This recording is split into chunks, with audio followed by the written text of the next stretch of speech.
Irmãos, essa semana, há alguns dias, há poucos dias atrás, nós tivemos uma notícia que abalou muito o nosso país e tem abalado. Uma notícia que mexeu com todos nós e o Brasil está comovido com tal tragédia. Cerca de 10 dias atrás, a barragem ali da Vale do Rio Doce, nas proximidades de Brumadinho, interior de Minas, ela se rompeu e ela trouxe ali um prejuízo enorme. Não dá para calcular qual foi o tamanho desse prejuízo. Pessoas, a natureza, bens e tantas outras coisas.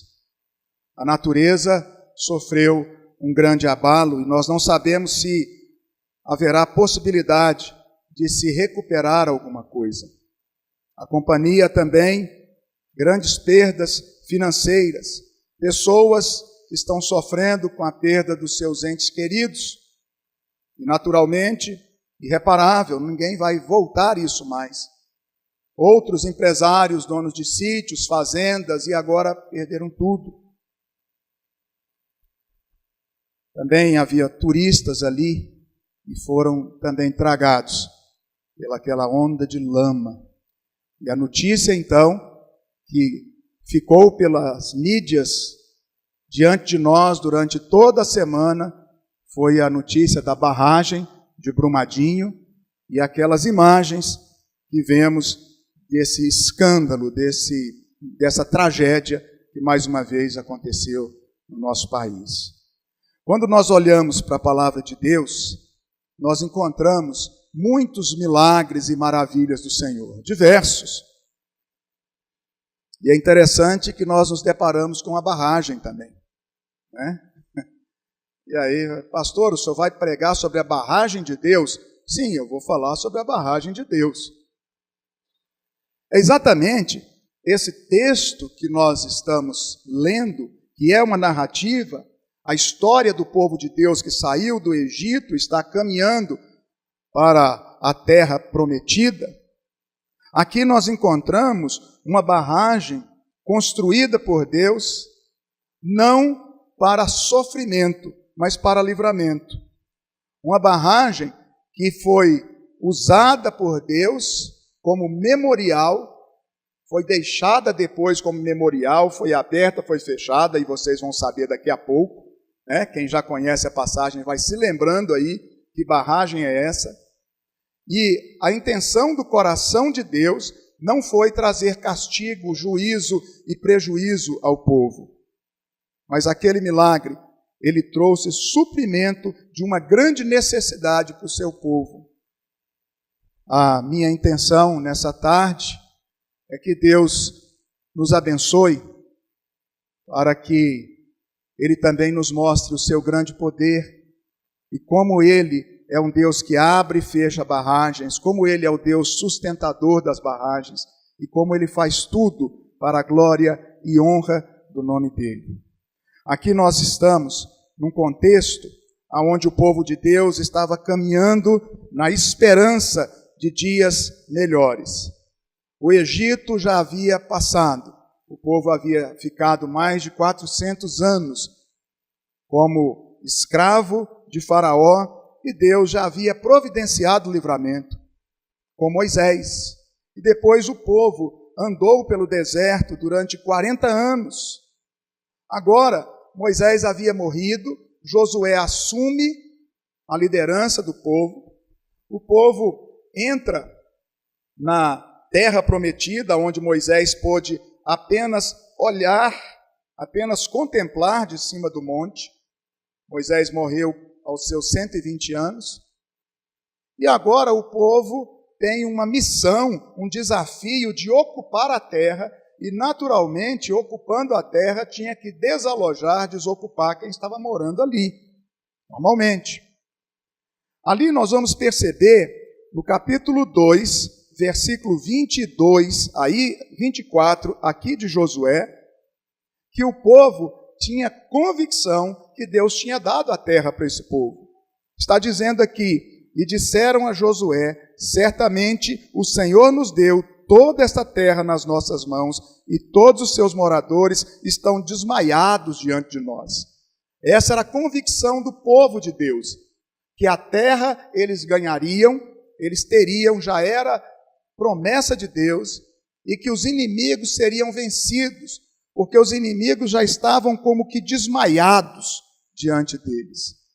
Aqui nós percebemos que o povo parte de Sitim, versículo 1 aqui, do capítulo 3, onde nós lemos o capítulo 3, né? Logo a seguir, do verso 24 do capítulo 2, a gente entra no capítulo 3, onde o primeiro verso diz que eles partiram de Sitim e foram para as margens do rio Jordão.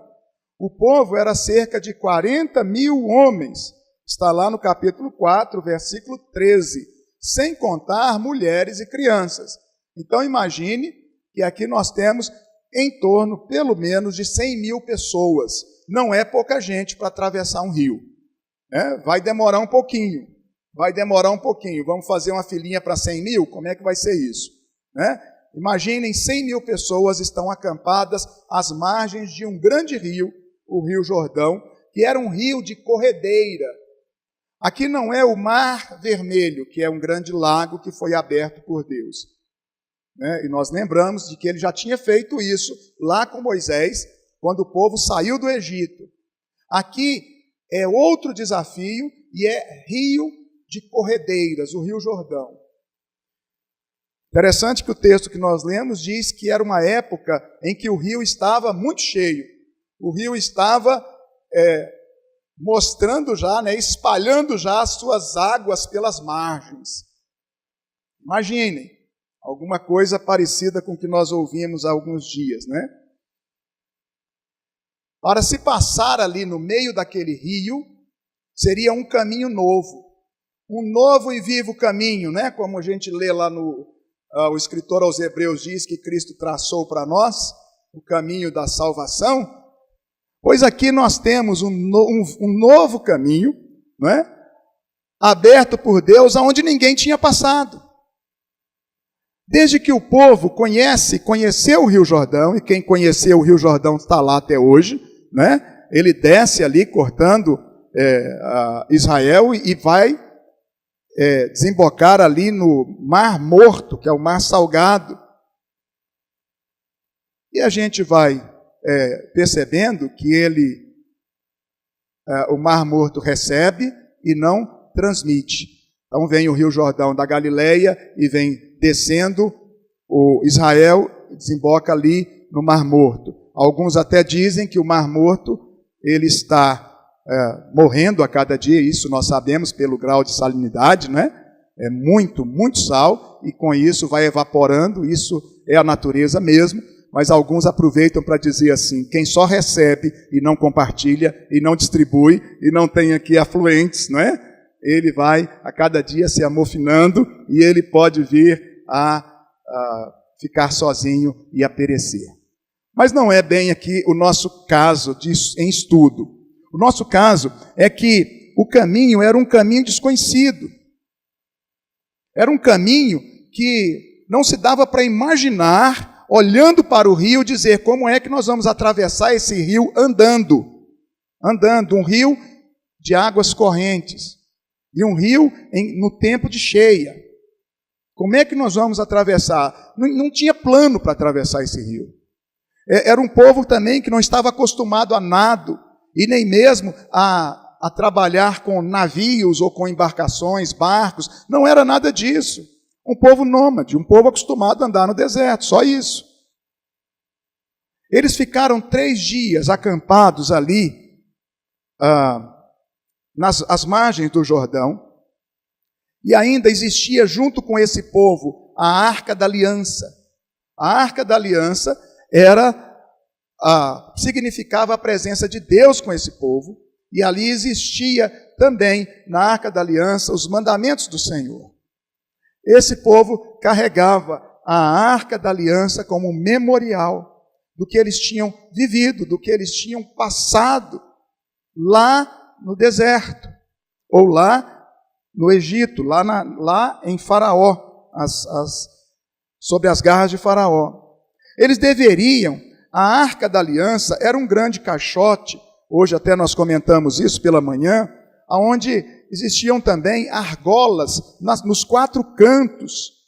Nos 4 cantos. E essas argolas, elas eram atravessadas por varais. Esses varais deveriam entrar nas argolas e seriam carregados pelos sacerdotes. 4 homens carregavam essa arca, que era pouco mais de 1 metro, um caixote, mais ou menos 1 metro quadrado. E ali, cada homem colocava aquele varal no seu ombro, o do lado de lá, o de trás e o outro. E assim eles caminhavam. E o povo caminhava olhando para a Arca da Aliança, símbolo da presença de Deus com o seu povo. Aquela arca deveria ser conduzida pelos sacerdotes, e nós vemos que Deus também vai ordenar que haja uma distância de aproximadamente 2.000 côvados, e o côvado está em torno de 45, 50 centímetros. Nós podemos aqui ter uma conta aproximada de 1 quilômetro de distância dessa arca. A arca não podia ser perdida de vista, eles iam seguir, mas a distância era mais ou menos 1 quilômetro da arca. E ali, o que é que acontece? Se você olha, aí o versículo 2 diz que foram 3 dias, versículo 3, onde nós contamos, e 4, agora nós chegamos no versículo 5 aí do capítulo 3, dizendo que Josué, ele vai falar, vai trazer um recado de Deus para o povo. Esse recado envolve 2 fatores, uma ordem e uma promessa. Ele ordena e ele promete em nome de Deus. Qual foi a ordem que Deus deu? A ordem é: santifiquem-se, santificai-vos. Então o povo deveria colocar-se diante do Senhor, clamar o perdão dos pecados, quebrantar o coração e buscar a Deus. Essa era a ordem. Qual que era a promessa? Amanhã o Senhor fará maravilhas no meio de vós. Amanhã o Senhor fará maravilhas. Por que Deus não faz agora? Não, agora é hora de santificar. Então, parece que Deus está nos ensinando a barganhar com Ele, mas não é. Não é isso. Deus está dizendo: santifiquem-se, ponto. Essa é a nossa missão. O amanhã Deus fará maravilhas, Ele vai fazer, porque Ele é Deus santo, justo, Ele vai ouvir as nossas orações, Ele vai nos atender uma vez que nós pedirmos, uma vez que nós buscarmos, uma vez que nós nos santificarmos. É uma consequência imediata. E Deus já tinha isso para o seu povo. E o povo já guardava uma esperança de que a terra era deles, que Deus daria. Então, continuem firmes, santifiquem-se e creiam, porque amanhã Deus vai fazer maravilhas. O plano não foi contado até agora, só foi dito maravilhas. Agora Josué chama os sacerdotes, versículo 6, e ele dá 2 ordens aos sacerdotes. Primeiro é: levantem a arca. Segundo, sigam com a arca à frente do povo. Então, os sacerdotes fizeram isso. Os sacerdotes levantaram a arca, colocaram sobre os ombros e foram à frente do povo. E diz a palavra de Deus que os sacerdotes vão passar pelo meio do arraial, o povo vai ver a Arca da Aliança passando e esse povo vai seguir. Por quê? Porque a Arca da Aliança era para ser seguida. O caminho que Deus mostrava, onde Deus mandava seguir, o povo seguia. Mas aí a gente chega no verso 7, onde Deus vai falar com Josué. E ele conta para Josué que ele vai engrandecer o nome de Josué. O que ele vai fazer? O objetivo de Deus aqui é fazer com que o povo entenda que Josué é o líder escolhido pelo Senhor. Então o povo ia saber que o mesmo Deus que levantou Moisés lá no passado, agora levantou Josué. Então Josué ia ter uma credibilidade diante do povo. Isso é o que Deus estava dizendo: Josué, eu vou cuidar de você. O seu nome será engrandecido, o seu nome será respeitado. Não é que Josué ia ter uma fama, ia ter um respeito, uma reverência maior do que Deus. Não é isso. Não é que Josué ia ser idolatrado. Não é isso. Josué, eu vou fazer com que o povo reconheça a sua liderança. Isso trouxe para o povo segurança, ia trazer segurança, de saber que eles estavam governados por alguém escolhido por Deus. Versículo 8. Deus, então, fala com Josué para dar ordem aos sacerdotes que levem a arca e que eles parem quando eles chegarem às margens do rio. Então, os sacerdotes iam caminhar, quando chegasse às margens do rio, eles iam parar. Isso está aí no verso 7. E aí a gente vai perceber que o povo continua, versículo 6, se lembrando da promessa de Deus. Qual era a promessa? Amanhã o Senhor fará maravilhas. Opa, então vamos aguardar. Que maravilha é essa? Versículo 9, Josué chama o povo e traz o recado de Deus para esse povo. E agora sim, Josué vai contar qual é a maravilha. O que é que Deus vai fazer? Primeira coisa, Josué diz: o Deus vivo está no meio de vocês. O Deus vivo está no meio de nós. Que palavra maravilhosa. Que bom sabermos disso. O Deus vivo, o Deus poderoso, o Deus ativo, Ele está no meio de nós. E Ele disse isso para o povo. Segunda coisa, versículo 10, Josué disse: esse Deus que está no nosso meio, Ele vai nos dar vitória. Ele vai expulsar os inimigos. Ele vai nos dar vitória diante dos nossos desafios. Deus não está conosco apenas para contemplar a nossa face, apenas para dizer para nós o que nós devemos fazer, mas é um Deus que vai junto com a gente, e mais do que isso, é um Deus que vai abrir os caminhos que precisamos. Ele disse: Deus está conosco, segundo, Deus fará maravilhas, porque Ele vai dar solução para os nossos desafios. O que iria acontecer? Josué explica para o povo: nós vamos atravessar o rio a pé. Nós vamos atravessar o rio a pé. E qual que é o plano? Versículo 11, a arca vai à frente. Segundo lugar, quando a planta dos pés dos sacerdotes, versículo 13, chegarem, encostarem, tocarem as águas, essas águas serão cortadas. Olha a barragem. Deus vai embarreirar um rio de correnteza. Ele disse: quando os sacerdotes molharem as plantas dos pés, então as águas serão represadas e haverá uma barreira, uma barragem invisível. Agora pensem comigo, são 4 sacerdotes carregando a arca. Muitos rios, eles não começam como praia. Vocês conhecem rios, quem já pescou em rio e etc. Tem alguns rios que são até muito perigosos, né, conforme aquele barranco ali, se você não tiver cuidado, e pode ser muito fundo já na entrada.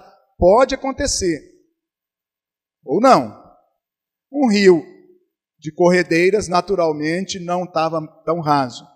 Mas eles teriam que entrar um pouco, e o de trás também vai ter que entrar, porque dos sacerdotes, enquanto cada sacerdote, na minha visão, não está dizendo cada aqui, mas diz a planta dos pés dos sacerdotes, não tocassem as águas não iam se abrir.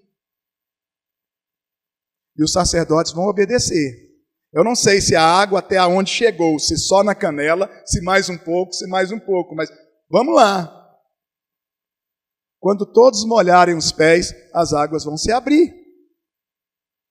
E esse foi o plano.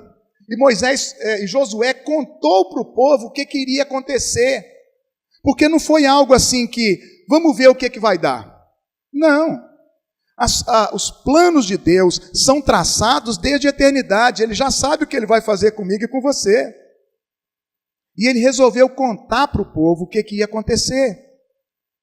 para que o povo também não tivesse medo quando tivessem que passar. E o plano continua, né? Eu não sei aí se os sacerdotes ficaram com medo ou não, né? Se você olhar capítulo 4, versículo 18, está dizendo que as águas corriam sobre todas as suas ribanceiras. Isso aqui é depois que ele fecha, que o rio se fecha, as águas vão continuar correndo agora com toda a velocidade. Versículo 15 nos diz que o rio estava muito cheio. Eu quero agora lembrar a vocês que na Bíblia, muitas vezes, a palavra águas na Bíblia, em muitas ocasiões, ela está simbolizando sofrimento, tumulto, está simbolizando tribulação, uma linguagem poética. Nós encontramos até Salomão escrevendo o Cantares, um livro poético, dizendo: as muitas águas não poderiam acabar ou abafar ou apagar o amor, nem os rios afogá-lo. Porque a ideia é de que rios e águas vêm e inundam, vêm como tribulação. E a gente se lembra de Jesus mandando o mar se acalmar quando estava muito revolto. Ele diz: cala-te, emudece. Ele mandou o mar sossegar. Não é? Vamos guardando essa palavra no nosso coração e vendo o que foi que Deus ainda mandou fazer. Versículo 12 nos diz que, além da arca ir à frente, além dos sacerdotes, quando eles tocassem a planta dos pés ali nas águas, elas iriam ser cortadas. Nos diz que Josué, ele diz para o povo: escolham 12 homens, cada um de uma tribo de Israel. Ali era memorial, ele queria representantes. Escolham 12 homens, e cada um de uma tribo, e cada um desses homens, quando for atravessar o rio, vocês vão pegar uma pedra dentro desse rio, uma pedra grande, colocá-la sobre os ombros e seguir, leva essa pedra para a margem de lá, pega lá do meio. De onde seria tirada a pedra? De onde os sacerdotes parariam. Eu não disse que os sacerdotes iam parar, então eu estou dizendo agora. Os sacerdotes iam chegar às margens, quando tocasse nas águas, elas iriam se abrir, e os sacerdotes iam até o meio do rio, e lá eles ficariam parados com a arca da aliança, e as águas paradas também, porque as águas foram cortadas como se fosse com uma tesoura. Elas foram represadas totalmente. Deus fez uma barragem do Rio Jordão. E ali, fez uma barragem aqui, e o resto que estava correndo continuou descendo. Diz a palavra de Deus que as águas escorreram para lá. Agora, é como algumas vezes a gente passa em alguma nuvem, algum momento em que tem uma nuvem de chuva e outra não, e vocês já viram que fica uma parte molhada e outra seca? Agora, eles olham para um lado, onde o rio descia, e tem água, mas a parte de baixo, a água vai escorrer. Os sacerdotes ficariam parados no meio do rio, segurando a arca, e o povo passa. Vamos embora, podem vir. Depois que todos passassem, quando passassem, esses homens escolhidos, 12, cada um pegaria uma pedra, levava para fora. E Josué também ia pegar 12, só Josué pegava 12 também. E aí a gente vai se lembrar também do simbolismo de 12, não é aqui nossa intenção também entrar em todos esses simbolismos, mas nós sabemos que nós temos na Bíblia 12 apóstolos, né, no Novo Testamento, e nós temos as 12 tribos de Israel no Antigo Testamento. Quando Apocalipse diz dos 24 anciãos que se apresentam e apresentam as suas coroas diante do trono de Deus, não resta dúvida de que ele está falando 12 e 12. Nós temos aqui o Antigo e o Novo Testamento representados. A Bíblia como um todo, a palavra de Deus que não cai por terra. O que eles fizeram com essas pedras lá fora? Essas pedras, elas foram colocadas para erigirem um memorial ao Senhor. Então está aí, capítulo 4, versículo 2. Capítulo 4, versículo 2. Não sei se você está colocando ali. Não? Diz que cada um deveria tomar, então, essa pedra. Como eu já falei. Ok. Vamos, então, fechar a nossa meditação e tirar algumas conclusões. Só para a gente relembrar, Deus está no meio de nós, foi a palavra que o povo recebeu. Deus é poderoso para mudar o cenário de nossas vidas, mas Deus está exigindo santificação. Santificai-os, porque amanhã o Senhor fará maravilhas. Ele prometeu fazer maravilhas, e qual o objetivo? O Senhor fará maravilhas. O objetivo é que ninguém seja engrandecido, só Deus. Porque Ele é quem iria cortar as águas. Não foi Josué, nenhum daqueles homens, nem os 12 das tribos. Nada disso. O que Deus quer mostrar? Ele quer mostrar que Ele mesmo é quem fez, Ele é quem faz e Ele é quem fará. As maravilhas pertencem ao Senhor. Se Ele nos dá a possibilidade de usufruir das maravilhas, é graça dEle para nós. Eu quero dizer que o Deus da barragem, Ele pode parar as ribanceiras tenebrosas a qualquer momento. Pode ou não pode? Pode. Quais ribanceiras tenebrosas?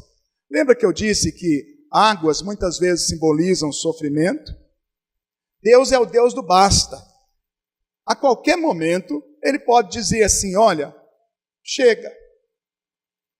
Esse aqui eu resolvo, agora é comigo. Não há nada, não há nenhum vale intransponível, não há rios correntes que não possam ser cortados pelo Senhor. Não há caminhos que nunca foram trilhados, que nunca possam ser abertos. Em segundo lugar, o Deus da barragem é aquele que pode abrir uma possibilidade que eu e você nunca imaginamos. Como eu disse, Ele pode abrir trilha aonde não existia trilha. Ali não tem assim, siga em frente, ali na margem do rio. Aqui tem um caminho, pode entrar que você vai ser feliz. Não. Ali não tem ponte, ali não é caminho de ninguém passar, ninguém passaria e nem mesmo imaginava que alguém pudesse passar. Talvez você olhe para as possibilidades da sua vida e quando você tira Deus do cenário, você diz, não tem jeito, é impossível.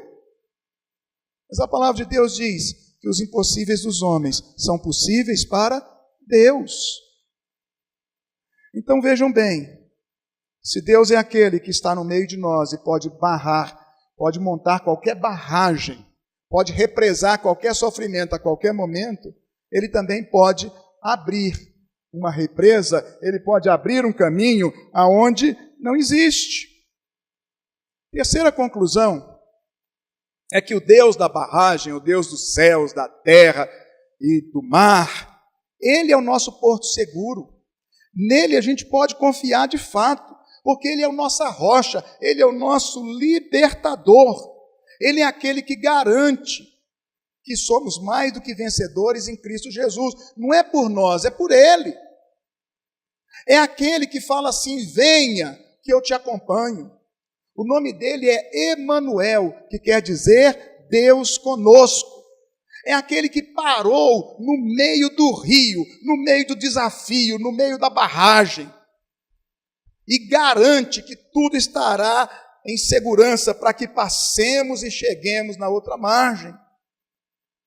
É o Deus que falou em Cristo Jesus que nenhum se perderá de todos os seus escolhidos. Porque é o Deus que guerreia as nossas guerras. É o Santo de Israel. É o Deus que nos sustenta. É o guarda que não dorme, não cochila e não dormita. É aquele em quem nós de fato podemos confiar. Muito mais do que os sacerdotes que ficaram parados ali, segurando a arca, e quem sabe eles tiveram medo, porque eles olhavam para o rio de um lado e seco de outro, até que hora que esse rio vai ficar? Por mais que os sacerdotes tivessem medo, eles permaneceram, e eu quero dizer que o nosso Deus, o sumo sacerdote Jesus Cristo, ele não teme a nada, e ele nos dá segurança nessa caminhada. Nós podemos seguir se nós tivermos o sumo sacerdote à frente. Diante dos nossos desafios, nós temos a segurança daquele que vela por nós. Em quarto lugar, eu quero dizer que o Deus da barragem, ele também fecha o caminho que ele abriu, porque diz a palavra de Deus que depois que o povo passou, depois que já pegaram as pedras, e depois que os sacerdotes então foram os últimos a saírem das águas, quando todos eles tiraram os pés das águas, não há mais nenhuma intenção do coração de Deus de deixar o Jordão aberto para fazer show para quem quer que seja. Deus fechou porque Ele tem propósito. Ele tem propósito quando Ele abre possibilidades na nossa vida, mas Ele tem propósito quando Ele fecha. Porque o Deus da barragem é o Deus que fecha e que abre barragens. Capítulo 4, versículo 18, nos diz que quando eles pisaram em terra seca, o Jordão então voltou para o seu lugar e as águas corriam como dantes, nada foi alterado. Deus é aquele que termina a obra que Ele iniciou. Aquele que começou boa obra em nós, diz a palavra de Deus, há de completá-la até o dia de Cristo Jesus. Ele não deixa nenhuma situação indefinida em nossas vidas. Ele marcou o dia do nosso nascimento, o dia da nossa morte. Ele não vai nos deixar sozinhos. Creia nisso. Creia que aquele que abriu o mar vermelho para que o povo passasse a pés enxutos é o mesmo que sustentou o mar vermelho e esteve com o povo durante a travessia e também fez a mesma coisa no Rio Jordão. Ele caminha conosco e nós não podemos esquecer que nós temos o nosso Deus conosco. Ele abre e Ele fecha portas. Ele abre e fecha oportunidades. Em último lugar, eu preciso lembrar a todos nós que o Deus das barragens, o Deus da barragem dos céus e da terra, dos montes, o nosso socorro bem presente nas tribulações, Ele é o Deus que faz todas as maravilhas tão somente para a glória dEle. Ele não está pensando em exaltar nenhum de nós. Ele não está pensando em fazer a igreja presbiteriana do Cerrado progredir, crescer, ser próspera para a glória de qualquer um de nós. Absolutamente não. Não é esse o propósito de Deus. Deus não quer abençoar tantas vidas como Ele já tem abençoado aqui. Várias pessoas que eu já tenho conversado já receberam milagres, verdadeiros milagres, depois que nós começamos o trabalho aqui. Tudo graça de Deus. Eu não estou dizendo que aqui é um lugar diferente de qualquer outro, mas nós estamos buscando ao Senhor aqui e nós estamos apresentando ao Deus das barragens a nossa vida e a dedicação do nosso coração e a nossa fé tão pequenininha, para que Ele abra os caminhos nunca trilhados, para que Ele nos convide a passar sobre essas oportunidades, para que Ele sustente, para que a gente atravesse os desafios, para que a gente chegue do lado de lá, e para que uma vez chegando do lado de lá, nós levantemos essas pedras como memorial, que a gente glorifique a Deus. É para isso que nós estamos aqui, é por isso que nós estudamos hoje a sua palavra, estamos estudando. É para dizer que o Deus das barragens deve ser glorificado. A Ele toda honra e toda glória. Os memoriais devem ser erigidos no nosso coração, na nossa casa, na nossa vida e na nossa igreja. Memoriais de onde nós passamos, o que nós vivemos. Pegue o seu álbum de fotografias e olhe quanto Deus é poderoso. Que Deus é esse que já nos sustentou até hoje. Façamos um memorial a Deus por todas as suas maravilhas e continuemos buscando viver em santidade, porque a promessa dele é: santificai-vos, pois amanhã o Senhor fará maravilhas no meio de vós. Que Deus nos abençoe, que Deus nos guarde, que Deus nos incentive a caminharmos com Ele, sempre dando glórias e louvor em todo o tempo. Amém?